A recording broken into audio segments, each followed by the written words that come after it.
Hello, welcome back to my YouTube channel Hafiz Faisi. हमने शुरू किया था क्लासिफिकेशन नंबर, हमने उस पर 40 क्वेश्चन कर लिए थे। आज हमें 41 और 42 क्वेश्चन देखना है और फिर उसके बाद हम शुरू करेंगे रिमाइंडर थ्योरम। बहुत इंपॉर्टेंट टॉपिक है ये, जो था ये भी इंपॉर्टेंट था, बाकी वो कुछ ज्यादा इंपॉर्टेंट होने वाला है। अब देखो क्वेश्चन नंबर 41 देख लेते हैं। ठीक आता है, फॉलोइंग रैशनल नंबर। कौन सा रैशनल नंबर? ये जो चार रैशनल नंबर दिया ना, 15/1600, 35/50, 23/8 और 17/6, इनमें से कौन सा नॉन टर्मिनेटिंग रिपीटिंग डेसिमल होगा? नॉन टर्मिनेटिंग और रिपीटिंग। एक चीज ध्यान रखो, पहली बात, एक इंपॉर्टेंट बात है इसमें, ये है कि अगर कोई भी नंबर n है, n कोई भी नेचुरल नंबर है और उसके नीचे किसी उस नंबर को हम किसी भी नंबर से डिवाइड करते हैं दो की पावर से, या तो दो की पावर m से डिवाइड करते हैं, या फिर उसी n को दो की 5 की पावर n से डिवाइड करते हैं, या फिर उसी नंबर को दो की पावर m गुना 5 की पावर n से डिवाइड करते हैं। मतलब इनकी पावर कुछ भी हो सकती है। तो ये हमेशा क्या देंगे? ये देंगे टर्मिनेटिंग डेसिमल। कैसा डेसिमल देंगे? Terminating decimal. मतलब वो एक पॉइंट के बाद टर्मिनेट हो जाएगा। करके देख लो, जैसे मैं किसी भी नंबर को, जैसे मैं 13 को दो की पावर 2 से डिवाइड करता हूँ तो 13/4 मतलब टर्मिनेट हो जाएगा ये। 3 4 के 12, 4 के 12 एक बचा, 4 दूनी 8, 4 पंजे 20, 3.25। ठीक है भाई, ये बात समझ में आ गई कि अगर किसी भी नंबर को हम दो की पावर m से डिवाइड करेंगे वो टर्मिनेट हो जाएगा, वो टर्मिनेटिंग डेसिमल देगा।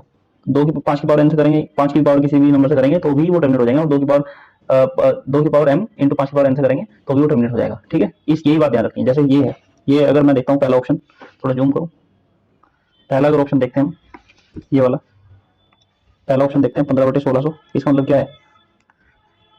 15/1600 को अगर मैं देखता हूँ तो ये n है 15 बटे मैंने किया होगा 1600। 1600 मतलब क्या है? 16 गुना 100। ठीक है, अब इसमें क्या है? इसमें ये लिखा हुआ है 15, इसको उठाओ, इसमें लिखा हुआ है 15/1600 में क्या लिख सकता हूँ? 4 का स्क्वायर गुना 100 को मैं क्या लिख सकता हूँ? 4 गुना 25 मतलब 5 का स्क्वायर। तो मतलब मैं इसको लिख सकता हूँ 15/2 गुना 2 का स्क्वायर, मतलब 2 की पावर 4 और 2 की पावर 2 यहाँ से आ जाएगा, यहाँ से आ जाएगा 2 की पावर 2 का स्क्वायर। ये क्या होता है? 2 की पावर 4 और यहाँ से 2 की पावर 2 और आएगी तो 2 की पावर 6 गुना 5 की पावर 2। मैंने बोला 2 की पावर m गुना 5 की पावर n से किसी नंबर को जब मैं डिवाइड करूंगा तो कैसा डेसिमल देगा? Terminating decimal. उसने पूछा क्या है, क्या हमसे पूछा कि नॉन टर्मिनेटिंग और रिपीटिंग डेसिमल चाहिए। उसको नॉन टर्मिनेटिंग डेसिमल चाहिए। कैसा डेसिमल चाहिए? Non terminating decimal. अगर उसको नॉन टर्मिनेटिंग डेसिमल बताना है तो फिर उसके लिए क्या चाहिए? 2 और 5 का मल्टीपल नहीं होना चाहिए बस डिवीजन वाले इसमें, जिस जिस नंबर से हम डिवाइड कर रहे हैं। तो फिर ये वाला तो ऑप्शन नहीं होगा, ये वाला गलत हो जाएगा। ये वाला कैसा हो जाएगा? गलत हो जाएगा, ये वाला गलत। मतलब ये तो टर्मिनेट हो रहा है। ये देखो 35/50, 50 में क्या आता है? 2 आता है और 25 आता है, 2 गुना 25, 2 की पावर 1 गुना 5 की पावर 2, तो ये भी टर्मिनेटिंग हो जाएगा। ये 2 की पावर 3, 23 को 2 की पावर 3 से डिवाइड कर रहे हैं तो ये भी टर्मिनेट हो जाएगा। तो ये बचता ही वाला 17/6। 17/6 में क्या आता है? 17/6 में आता है 17/2 गुना 3। इसमें 3 आ रहा है, जहां पर 2 और 5 के अलावा कोई भी आ जाएगा तो वो टर्मिनेट नहीं होगा, वो नॉन टर्मिनेटिंग रिपीटिंग डेसिमल ही फॉर्म करेगा। तो इसका आंसर हो जाएगा ये डी। This is D. ठीक है, बाकी ये सब गलत है क्वेश्चन के हिसाब से। ठीक है, अभी एक कॉन्सेप्ट और बचता है इसमें, एक कॉन्सेप्ट इसमें ये वाला बचता है। क्या बचता है? देखो, find the difference between the face value and the place value. दो चीजें देखो, एक होता है, एक नंबर है, जैसे ये नंबर है 51 63, ये पी क्यों ना, जैसे ये 51 63 72। तो इसमें ना दो चीजें होती है हर एक नंबर की। जैसे दो है ना, दो की एक फेस वैल्यू होगी और एक प्लेस वैल्यू होगी, मतलब एक स्थानीय मान होगा और एक फेस वैल्यू होगी। प्लेस वैल्यू क्या होती है? प्लेस वैल्यू होती है कि प्लेस वैल्यू क्या होती है भाई? प्लेस वैल्यू होती है 7 की। अगर मैं 7 को देखता हूँ तो ये कौन से प्लेस पे है? ये 10th प्लेस पे है, तो 7 की ये मतलब 70 हो जाएगी। इसकी क्या हो जाएगी? 2 गुना 1। इसकी प्लेस वैल्यू की बात कर रहा हूँ अभी, एक मिनट यार, अच्छे समझा, अच्छे से देख लो भाई। अगर कोई नंबर लिखा मैंने, जैसे मैंने लिखा है 67, इसका मतलब क्या होता है? 60 प्लस 7, मतलब जो यहाँ पे नंबर है इसमें 1 की गुना करते हैं, जो यहाँ पे नंबर है इसमें 10 की गुना करते हैं, क्योंकि 10th प्लेस पे। तो 6 गुना 10 प्लस 7 गुना 1, इसका मतलब ये होता है। ठीक है, अगर मैं लिखता हूँ 2 6 7, तो ये क्या हो जाएगा? इसमें 1 की गुना होगी 7 गुना 1, इसमें 10 की गुना होगी 6 गुना 10, और इसमें हो जाएगी 2 गुना 100, क्योंकि ये 100 प्लेस पे। ठीक है, तो इसकी प्लेस वैल्यू क्या हो जाएगी? अगर मैं पूछता हूँ इसमें 2 की प्लेस वैल्यू क्या है, तो ये है 200। 2 के बाद जितने नंबर है उतनी जीरो लगा दो। 6 की प्लेस वैल्यू पूछेगा तो कितनी हो जाएगी? 6 गुना 10, 6 के बाद कितने नंबर है? 1 है, तो 60 हो जाएगी प्लेस वैल्यू। इसके बाद कोई नंबर नहीं है तो 7 की प्लेस वैल्यू क्या हो जाएगी? 7। ठीक है, ये बात समझ आ गई। और फेस वैल्यू वो होती है जो, जैसा अगर उसने पूछा कि इसमें 267 में 6 की फेस वैल्यू क्या है, तो वो 6 ही है, खुद ही 6 है, इसमें कोई 10 का लफड़ा नहीं है। अब देखो क्वेश्चन देखते हैं, क्वेश्चन पढ़ते हैं। क्वेश्चन क्या कह रहा है? Find difference between the place value of 6 and face value of 6। Face value तो हमें पता है 6 की 6 होगी, अंदर पूछा 2 का। प्लेस वैल्यू क्या हो जाएगी इसकी? इसकी हो जाएगी 6 के बाद कितने जीरो है? 6 के बाद कितने जीरो है? 1 2 3, 3 जीरो है ना, तो 6000 हो जाएगी इसकी। This is the place value, this is face value. तो इसका आंसर क्या हो जाएगा? इन दोनों का अंतर पूछा है तो ये हो जाएगा 5994, इसमें से घटाएंगे तो 5994। ठीक है, आगे चलते हैं। समझ आएगा प्लेस वैल्यू और फेस वैल्यू का सिस्टम। अब देखो ये क्या है, what is the place value of 5 in this, 5 की प्लेस वैल्यू क्या है, प्लेस वैल्यू पूछा है, तो 5 के बाद कितनी जीरो लगाएंगे, उतनी जीरो लगाएंगे जितने नंबर है, 1 2 3 4 5 6 और 7, तो 5 के बाद 7 जीरो लगाएंगे, तो मतलब इसको ऐसे लिख सकता हूँ 1 2 3 4 5 6 7, ठीक है ना, 4 और 3 7, ठीक है। अब देखो अगर मुझे 50 लिखना होता है, 50 को मैं क्या लिख सकता हूँ, 5 गुना 10, है ना, यही है ना इसका मतलब। अगर मुझे 50 लिखना है तो 5 गुना 10 लिखता हूँ, अगर मुझे 500 लिखना है तो 5 गुना 100 लिख सकता हूँ, है ना। 100 को मैं क्या लिख सकता हूँ, 10 की पावर 2, तो अगर मुझे कहीं 500 लिखना है ना, तो इसका मतलब क्या है, इसका मतलब ये है 5 गुना 10 की पावर उतनी जीरो, उतना ही लिखेंगे यहाँ पे, उतना ही लिखेंगे यहाँ पे जितने जीरो है, तो 2, जैसे यहाँ पे ये है, तो इसको मैं क्या लिखूंगा, 5 गुना 10 की पावर कितना, 1 2 3 4 5 6 7, 10 की पावर 7, तो this will be the face value of 5 in this question, this is the answer, ठीक है। चलो आगे चलें अभी, टर्मिनेटिंग डेसिमल बता दिया, अगर 2 से होता है। अब नया टॉपिक शुरू कर रहे हैं, that is what, that is remainder theorem. Remainder theorem की बात करते हैं। रिमाइंडर थ्योरम क्या होता है, बिल्कुल बहुत जो पहली दूसरी क्लास से पढ़ते वाले हैं, रिमाइंडर थ्योरम वही है, बस क्वेश्चन कैसे आते हैं वो देखना मेन। अरे भाई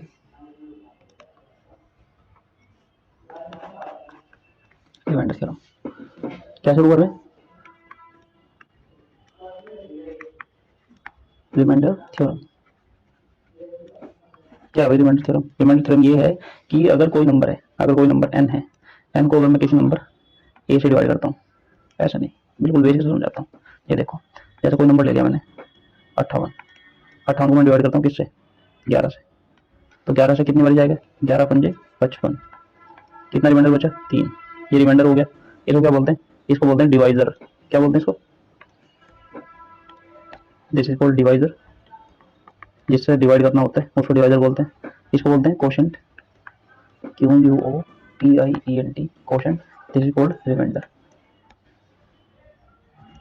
ये बात पता चल गई। और इसको क्या बोलते हैं, इसको बोलते हैं डिविडेंट, जिसको डिवाइड करते हैं उसको क्या बोलते हैं, डिविडेंट। ये बात ध्यान रखना, ऐसे लैंग्वेज में आते हैं ये लिखे हुए। डिवाइजर उसको बोलते हैं जिससे भाग करना होता है, क्वेश्चन उसको बोलते हैं जो भाग करने के बाद में आता है, और जो रिमाइंडर बचता है शेषफल उसको बोलते हैं जो नीचे बचता है, ठीक है। एक चीज ध्यान रखो बस कि ये जो रिमाइंडर है ना, ये कभी भी इस 11 से बड़ा नहीं हो सकता। ये जो रिमाइंडर है ना, remainder can never be greater than divisor, remainder can never be greater than, can never be greater than divisor, ठीक है भाई। बिल्कुल बेसिक सी बात है। अगर डिवाइजर से बड़ा हो जाएगा, जैसे मैं ले लेता हूँ यार कि मैं इसको 5 की बजाय 58 को मैं डिवाइड करता हूँ 11 से, ठीक है, तो मैं क्या करता हूँ 11 से इसको 4 बार चला देता हूँ, 11 चौका 44, 11 चौक 44, तो रिमाइंडर कितना बचता है यहाँ पे रिमाइंडर बचता है, यहाँ पे रिमाइंडर कितना बचता है, 4 1 14 बच जाता है। तो क्या ये सही डिवाइड किया हमने, नहीं किया, क्योंकि एक बार और चला जाएगा, एक बार और चला जाएगा, यहाँ पे 4 से नहीं जाना था, यहाँ पे 5 से जाना था। जब ये बड़ा हो जाएगा तो 11 पंजे 55 भी इससे छोटा ही है ना। कब तक डिवाइड करते हैं, जब तक करते हैं जब तक ये इससे बड़ा नहीं हो जाता या इसके बराबर नहीं हो जाता, ठीक है। तो 44 ये 4 नहीं होगा क्योंकि रिमाइंडर 11 से बड़ा छूट रहा है, 11 से बड़ा बच रहा है। अगर 11 से बड़ा रिमाइंडर बचेगा तो वो कभी नहीं हो सकता, that can never be possible, ठीक है। एक चीज और देखो कि ये जो है ना, ये डिविडेंड, इसको मैं क्या लिख सकता हूँ, इसको मैं लिख सकता हूँ भाई 58 इज इक्वल्स टू 11 गुना 5 प्लस 3, 11 पंजे 55 और 3 58, यही है ना। तो अगर मैं इसको लैंग्वेज में लिखूं तो क्या है, ये है dividend, dividend is equals to 11 क्या है डिवाइजर गुना कोशेंट, 5 क्या है कोशेंट, ये है बस रिमाइंडर थ्योरम, प्लस 3, ठीक है। तो सॉरी 3 क्या है रिमाइंडर है, 43, 3 इज रिमाइंडर। तो क्या मैं कह सकता हूँ कि रिमाइंडर थ्योरम को हम एक लाइन में लिखे तो ऐसा हो जाएगा कि dividend is equals to divisor plus quotient, और sorry divisor into quotient plus remainder, ठीक है। अगर ये पूरी तरीके से काट दे रहा है तो रिमाइंडर 0 हो जाता है, पता है, बेसिक सी बातें 5 की बात पढ़ाई जाती है, ठीक है। अब देखो सीधा हम क्वेश्चन पे चलते हैं। एक चीज ध्यान रखो, एक चीज बताइए, जो मेन बात है वो है remainder, remainder will always be less than divisor, remainder will always be less than divisor. अगर मैं 11 से डिवाइड कर रहा हूँ किसी नंबर को तो remainder can maximum be 10, maximum remainder कितना हो सकता है, 10 हो सकता है। अगर मैं 11 से डिवाइड करता हूँ तो मतलब 1 से लेकर 10 तक रिमाइंडर बच सकता है, लेकिन 11 या 11 से बड़ा नहीं हो सकता, ठीक है। चलो सवाल पे चले, सवाल पे चलते हैं। नेगेटिव रिमाइंडर वगैरह बताऊंगा, पहले इसको देख लेते हैं, आगे क्वेश्चन देख लेते हैं। 32 की पावर 5 प्लस 2 की पावर 27 को कौन सा नंबर डिवाइड करेगा इनमें से। जब भी ऐसा क्वेश्चन आएगा तो क्या करना है, इसका जो बेस है ना इसको इक्वल करने की कोशिश करते हैं। क्या 32 को मैं 2 की पावर में लिख सकता हूँ, लिख सकता हूँ। 2 की पावर कितनी, 2 की पावर 4, 2 की पावर 5, 2 की पावर 5 को 32 लिखता हूँ, 5 की पावर 5 ये लिखा हुआ ना, 32 को लिखा है ना 2 की पावर 5, तो पावर तो 5 रहेगी प्लस 2 की पावर 27। अब तुम्हें एक चीज़ पता होनी चाहिए यहाँ पे, क्या पता होना चाहिए कि अगर a की पावर m की पावर n है तो क्या ये a की पावर m इंटू n हो जाती है? बिल्कुल हो जाती है।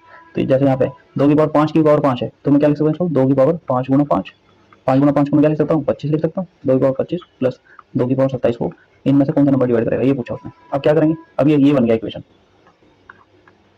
ये बन गया। तो अब देखो क्या करना है, ये लिखा हुआ है यहाँ पे 2 की पावर 25 प्लस 2 की पावर 27। क्या मैं दिख रहा है कुछ कॉमन, कुछ कॉमन दिख रहा है? 2 की पावर 25, 2 की पावर 25, 2 की पावर 27, 25 से बड़ा है तो 2 की पावर 25 कॉमन ले सकता हूँ। अगर मैं 2 की पावर 25 कॉमन लेता हूँ, यहाँ पर अंदर 1 बचता है और यहाँ पर 2 की पावर 2 बचता है। कैसे बचता है पता चल गया होगा कि यहाँ से 2 की पावर 25, यहाँ से 2 की पावर 2 बचेगा। 2 की पावर 2 कितना होता है, 4, 4 प्लस 1 5 हो जाएगा, 5 गुना 2 की पावर 25, 2 की पावर 25 गुना 5, ठीक है 5 बचेगा क्या। तो इसको अब देखो, ये इसमें से कोई किस नंबर से डिविजिबल होगा, इसमें 2 भी आ रहा है, इसमें 5 भी आ रहा है, तो दो कौन सा नंबर काट सकते हैं इसको, 3 काट सकते हैं। 3 तो कहीं नहीं दिखा इसमें, 3 तो है ही नहीं कहीं, तो 3 तो बिल्कुल नहीं काट सकता। 7 काट सकता है, 7 भी नहीं काट सकता। और 11 काट सकता है, 11 भी नहीं काट सकता क्योंकि 11 का कोई मल्टीपल ही नहीं है नंबर। तो ये किस किस से काट सकता है, तो 5 काट सकता है, या तो 2 काट सकता है, या दोनों का मल्टीपल भी काट सकता है। तो आंसर विल बी 10। ठीक है भाई,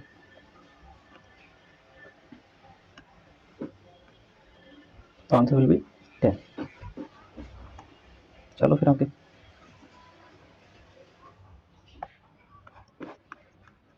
question number 2।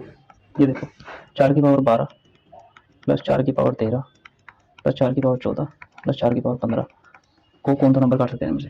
Which of the following number will completely divide this equation. तो यहाँ से मुझे देखना है कि 4 की पावर 12, 13, 14, 15, तो 4 की पावर 12 कॉमन आ जाएगा, बिल्कुल आ जाएगा जी। तो यहाँ पे क्या बचेगा, 1 बचेगा, यहाँ पे क्या बचेगा, यहाँ पे 4 बचेगा, 4 की पावर 1 बचेगा, मतलब यहाँ पे क्या बचेगा, यहाँ पे 4 की पावर 2 बचेगा और यहाँ पे 4 की पावर 3 बचेगा। 4 की पावर 3 कितना होता है, 64, 4 16 चौक 64, 4 क्यूब 64, 4 का स्क्वायर 16, 64 16 80, 80 और 4 84 और 1 85।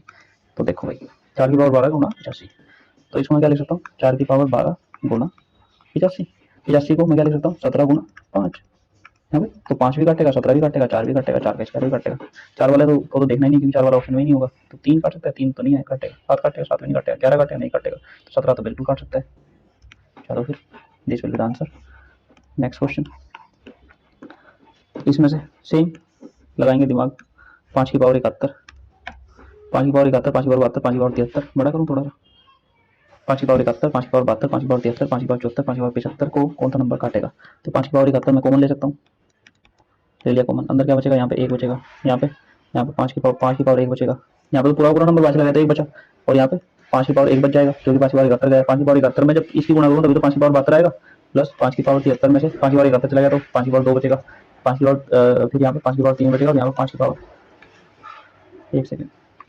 चलो तो इसको क्या कर सकते हैं, 5 की पावर 4 कितना होता है, 5 पंजे 25, पंजे 125, पंजे 625, 5 की पावर 4 कितना हो जाएगा 625, 5 की पावर 3 कितना हो जाएगा 125, और 5 का स्क्वायर 25, और 5 और 1 6 हो जाएगा। इनको जोड़ लेंगे, इनको जोड़ेंगे तो कैसे कैसे कैसे कैसे कैसे जोड़ेंगे, इनको जोड़ लो भाई, सिंपल एडिशन। कितना हो जाएगा, हो जाएगा 625 प्लस 125 750, 750 और 25 775 और 6 781। तो क्या हो जाएगा 5 की पावर 71 गुना 781। अब ये देखो 781 क्या, कौन कौन कौन से नंबर 781 काट सकते हैं। 781 को हमें पता है कौन काट सकता है, 11 से देखो कटता है, 11 से कितनी बारी कटता है, 11 सत्तर 77 बचे 1, तो 11 कम 11, मतलब इसको मैं लिख सकता हूँ 71 गुना 11, ठीक है ना भाई। जब मैं इसको 71 गुना 11 लिख सकता हूँ तो क्या ये 69 आ रहा है, नहीं 73 आ रहा है, नहीं 89 आ रहा है, नहीं, तो क्या आएगा 71 विल बी द आंसर। चलो question number 4, 7 digit number is divided by 77। Question देख लो भाई पूरा, और 7 digit number is divided by 77 if 91 is added to this number. अगर 91 ऐड कर देते हैं इस नंबर में, एक 7 डिजिट नंबर है वो डिविजिबल है 77 से, ठीक है।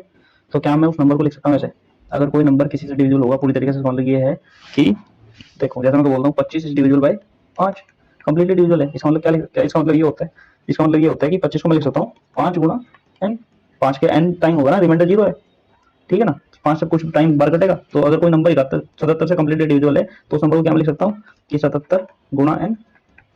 और उसने बोला कि if 91 is added to this number then the resulting number will always divisible by which of the following number. अगर इस नंबर में इसमें मैं क्या ऐड कर देता हूँ, इसमें मैं 91 ऐड कर देता हूँ, तो n प्लस 91 हो जाएगा नंबर। तो ये किससे कटेगा, ये हो जाएगा 77n प्लस 91, सॉरी 91, 91। अब देखना इसमें कि ये किससे कटेगा। अब ये देखो 77 किस किस से कटता है, 77 कटता है भाई 11 से और 7 से, 11 गुना 7 होता है 77। 91 किससे कटता है 13 से और 7 से। तो ये पूरा नंबर किससे कटेगा, ये पूरा नंबर कटेगा भाई 11 से। पूरा नंबर कट जाएगा नहीं, क्योंकि 11 से तो सिर्फ इतना वाला हिस्सा कटेगा, इतने वाला हिस्सा कटेगा, ये 77। 13 से पूरा नंबर कट जाएगा, 13 सिर्फ इतना हिस्सा कटेगा इधर वाला। तो इधर इधर भी कॉमन क्या है 7, इधर भी कॉमन क्या है 7, तो 7 इधर इस वाले 77 को भी काट देगा और 91 को भी काट देगा। अगर मैं तुम्हें कहता हूँ a plus b divided by x, इसका मतलब ये होता है कि a एक्स को भी कंप्लीटली डिवाइड करेगा और बी एक्स को भी एक्स बी को भी डिवाइड करेगा। ठीक है, एक्स ए को भी डिवाइड करेगा, एक्स बी को भी डिवाइड करेगा, तभी ये कंप्लीटली डिविजिबल होगा। तो वो नंबर जो इस पूरे नंबर को कंप्लीटली डिवाइड करेगा वो 7 दिख रहा है मुझे, इधर भी 7 आ रहा है और इधर भी 7 आ रहा है। तो ठीक है, तो 7 मिलता है आंसर। चलो next question. On dividing 15,971 by certain number the quotient is 55 and the remainder is 21, find the divisor. देखो इजी है, अभी बताया था ना क्वोशिएंट और रिमाइंडर थ्योरम में सबसे पहली बात मैंने ये बताई थी कि कैसे लिखते हैं उसको। उसको लिखते हैं हम ऐसे कि यहाँ पे डिविडेंड होता है, dividend is equals to divisor into quotient plus remainder, यही होता है ना। तो डिविडेंड इसमें दिया हुआ है क्या है 15,971। 15,971 को किसी नंबर x से डिवाइड कर रहे हैं तो क्वोशिएंट कितना बच रहा है 55 बच रहा है और रिमाइंडर कितना बच रहा है 21 बच रहा है। तो उसने कहा फाइंड x को अगर फाइंड करना है तो फिर कैसे निकालेंगे x को। ये 21 है ना, ये 21 इधर जाएगा माइनस हो जाएगा, तो कितना हो जाएगा 15,950 will be x into 55, x into 55। तो 15,950 को 55 से डिवाइड कर दो, बस आ जाएगा नंबर हमारे पास, डिवाइजर आ जाएगा। तो 55 से कैसे डिवाइड करना है, कुछ तरीके बता देता हूँ तुम्हें। 55 है ना ये, तो ऊपर नीचे 2 से मल्टीप्लाई कर दो, इंटू 2। ठीक है, तो इंटू 2 करने पे ये क्या हो जाएगा, ये वाला नंबर, ये देखो जिस नंबर विल बिकम 110। 110 मतलब 11 गुना 10, 10 को अलग रखो। अब इस 11 से इसको डिवाइड कर लो 15,950 को, 11 कम 11 4 बचे, 11 चौका 44, 5 बचे, 11 पंजे 55। ठीक है भाई, 145 जीरो, तो यार 10 से टिकट जाएगा, 145 दूनी 290 विल बी द आंसर। समझाया कैसे इजी कैलकुलेशन को कैसे आसान करना है। X will be 290। ठीक है, चलो फिर अगला question, question number 6। A number when divided by 78 give the quotient 280 and the remainder 67. The same number is divided by 65, then what will be the remainder? अगर सेम नंबर को हम 65 से divide करते हैं तो रिमाइंडर क्या होगा, देख लो भाई। A number when divided by 78, अगर एक नंबर है कोई n, अगर एक नंबर है कोई n, अगर मैं उसको 78 से डिवाइड करता हूँ तो क्वोशिएंट कितना बचता है 280 और रिमाइंडर कितना बचता है 67। ठीक है, ये तो होगा नंबर ऐसा आ जाएगा, divisor into quotient plus remainder will be the number. ठीक है, the same number is divided by 65। अगर इस नंबर को मैं 65 से डिवाइड कर देता हूँ, किससे 65 से, तो क्या बचेगा रिमाइंडर देख लो। तो if this number is now divided by 65, तो 65 से ये पूरी क्वेश्चन को डिवाइड करना पड़ेगा 65 से। अब देखो 65 से देखना है कि क्या ये वाला नंबर, ये वाला हिस्सा पूरी तरीके से डिविजिबल है, देख लेते हैं। इसमें क्या आता है 13 और 5 आता है, 65 को क्या लिख सकता हूँ 13 इंटू 5, हाँ लिख तो सकता हूँ। अब 13 से 78 कट जाएगा 6 बारी, 13 से कितनी बारी 78 कट जाएगा 6 बारी, और 5 से ये कट जाएगा पूरी तरीके से, तो ये नंबर तो पूरा पूरा कट रहा है। तो बस अब ये देखना है कि 67 को जब मैं 65 से डिवाइड करता हूँ क्या रिमाइंडर बचता है, वही रिमाइंडर होगा जब मैं पूरे के पूरे n को 65 से डिवाइड करूंगा। तो remainder will be 2, 65 1 65, 65 into 1 plus 2 will be 67। तो रिमाइंडर कितना है 2 आया, तो दिस इज द आंसर, देख लेना। Question number 7, the divisor is 10 times the quotient and the 5 times the remainder. ये देख लो भाई, अब थोड़े अच्छे लेवल के क्वेश्चन हो रहे हैं। ठीक है, डिवाइजर जो है ना, ये देखो यहाँ पे क्या होता है, यहाँ पे होता है डिवाइजर, यहाँ पे क्या होता है क्वोशिएंट, यहाँ पे क्या होता है रिमाइंडर, और यहाँ पे क्या होता है डिविडेंड। ठीक है, अब देखो उसने बोला है कि डिवाइजर जो है ना 5 गुना है क्वोशिएंट के, अगर क्वोशिएंट अगर हाँ एंड 5 टाइम्स द रिमाइंडर, अगर अब उसने बोला है remainder if the remainder is 46, तो पहले तो जो दिया हुआ है वो लिख लो, रिमाइंडर इज 46। ठीक है भाई, उसने बोला कि 5 times the remainder in the division sum. जो डिवाइजर है ना, डिवाइजर जो है ना 10 गुना तो क्वोशिएंट का है, क्वोशिएंट अगर कुछ भी है उसका 10 गुना तो डिवाइजर है, और रिमाइंडर का 5 गुना है। रिमाइंडर कितना 46, 46 का 5 गुना कितना हो जाएगा। अब देखो 46 का 5 गुना निकाल लेना, डायरेक्ट मल्टीप्लाई मत करना, 46 को 10 से गुना करो 460 आ जाएगा, 2 से भाग कर दो कितना आ जाएगा 230। ठीक है, तो ये डिवाइजर आ गया 230, और ये 230 जो है ना 5 ये 10 गुना है क्वोशिएंट का, अगर क्वोशिएंट का 10 गुना ये है तो क्वोशिएंट कितना होगा, नहीं समझे। अब देखो अगर ये क्वोशिएंट का 10 गुना है तो क्वोशिएंट का 10 से गुना करता हूँ तो 230 आता है, तो क्वोशिएंट कितना हो जाएगा, क्वोशिएंट हो जाएगा 23, तो ये 23 हो जाएगा। तो उसने बोला what will be the dividend, dividend ही पूछा ना, then what is the dividend. तो डिविडेंड निकालने के लिए पता है ना, डिवाइजर इनटू क्वोशिएंट, ये divisor into quotient plus remainder, this will be the dividend. ठीक है, देखो अभी ये समझ आ गया, ये 230 कहाँ से आया, ये 23 कहाँ से आया, 40 कहाँ से आया।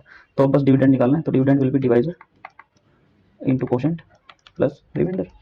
तो डिवाइजर कितना भाई 230 है, 230 में किससे गुणा करना है 23 से, प्लस कर देना 46, 23 का स्क्वायर पता है ना, 3 या 9 529 करके होता होगा, ठीक है। तो 529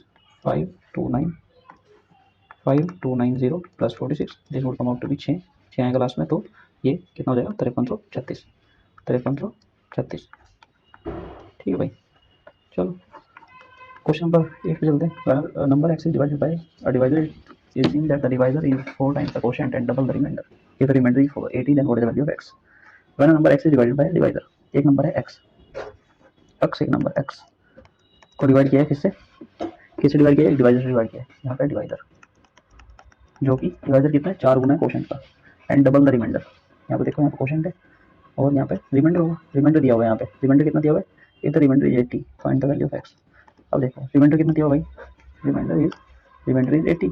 अब अगर रिमाइंडर 80 है तो हम डिवाइजर निकाल सकते हैं ना, double the remainder, divisor is double the remainder, divisor is double the remainder, ये लिखा ना।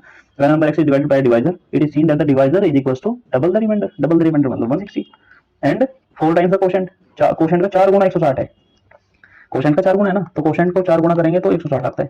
तो क्या क्वोशेंट नहीं निकाल सकता, क्वोशेंट कितना जाएगा 40, तो यहाँ पर कितना जाएगा क्वोशेंट 40।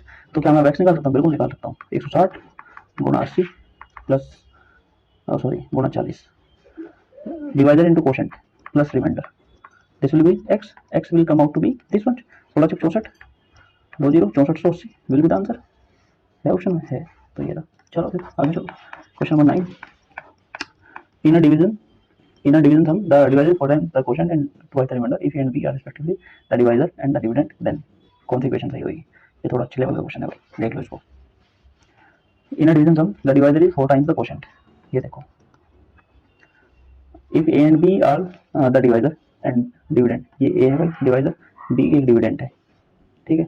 और इसने बोला कि जो डिवाइजर है ना 4 टाइम्स द क्वोशेंट है, ये है ना, ये अगर यहाँ पर क्वोशेंट लिखूंगा तो क्वोशेंट का 4 गुना a है, क्वोशेंट विल बी a/4, कैसा है ए को, ये देखो कलर चेंज करो, क्वोशेंट इनका 4 गुना क्या है ए है, तो क्या हम क्वोशेंट निकाल सकते हैं यहाँ से a/4, ठीक है। तो यहाँ से क्वोशेंट आ गया a/4। चलो फिर आगे अगली लाइन क्या लिखी, and twice the remainder, remainder का डबल अगर a है, रिमाइंडर का डबल अगर a है तो रिमाइंडर विल बी a/2, है ना। तो यहाँ पे क्या लिख सकता हूँ, रिमाइंडर विल बी a/2, बस अब इक्वेशन बना लो यहाँ से। कैसे, ये जो b है ना, b will be equals to b किसके बराबर होगा, ये divisor into quotient a/4 plus a/2, यही होगा ना, b will be equals to this, ठीक है। तो अब ये क्या हो जाएगा a²/4, यहाँ पर देखो a into A will be a²/4 plus a/2 होगा, तो यहाँ पर मैं एलसीएम लूंगा 4 आएगा, तो a² plus 2a will be b, ये भी तो चल ही रहा है ना भाई, ठीक है। अभी देखो a² plus 2a is equal to 4b, ठीक है, a² plus 2a is equal to 4b, यहाँ पे सिर्फ 4 होगा भाई, ये गलत दिया होगा ऑप्शन, दिस इज 4 ओनली, ठीक है। अब देखो और यहाँ पे ए भी होगा यार, a into a plus 2, option ही दोबारा लिख देता हूँ मैं, यहाँ पे ऑप्शन गलत दिया होगा भाई, ऑप्शन देख लो, नया ऑप्शन लिख देता हूँ मैं तुम्हारे सामने, नया ऑप्शन विल बी, ये हो जाएगा भाई a into a plus 2 divided by b is equals to 4, ये है डी ऑप्शन। तो देखो यहाँ से, यहाँ 4 का 4 यहाँ पर बचेगा, ये अपन तो क्वेश्चन कर देना भाई, ये आ जाएगा डिवाइडेड बाई b, यहाँ से b को हटा देंगे, ठीक है, तो 4, और यहाँ से इसमें क्या कॉमन ले लेंगे, a कॉमन ले लेंगे, तो क्या हो जाएगा a plus 2 divided by b is equals to 4, this is the answer. चलो next question number 10। When n is divided by 17 the quotient is equals to 182, जब मैं किसी नंबर n को डिवाइड करता हूँ 17 से तो क्वोशेंट बचता है 182 and the difference between the quotient and the remainder is 175।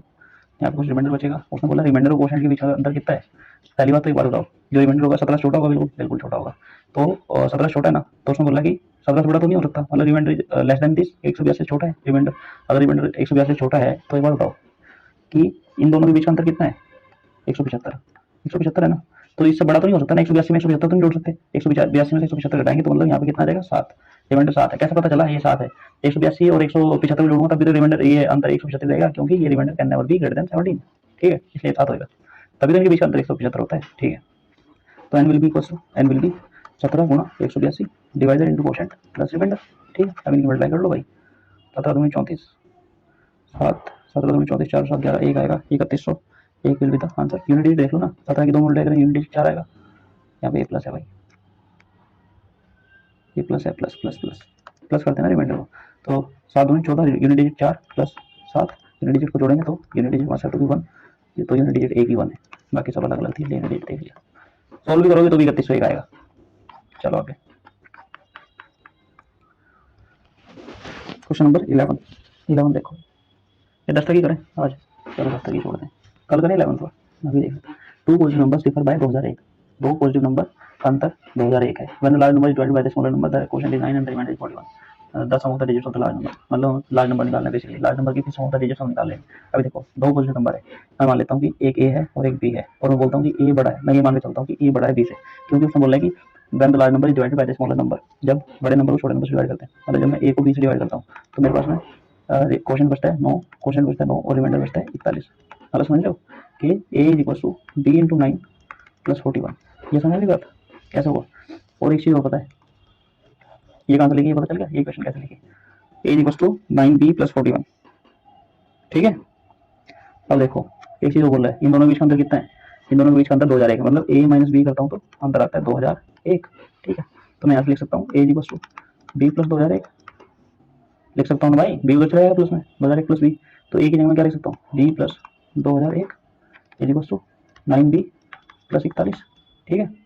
अब ये बी 9b है ना, इधर 9b में से बी हटाएंगे तो 8b, और 41 कट जाएगा माइनस होएगा तो ये हो जाएगा 1960, 8b इज इक्वल टू 1960, सही कर रहा हूँ क्या, सही कर रहा हूँ भाई।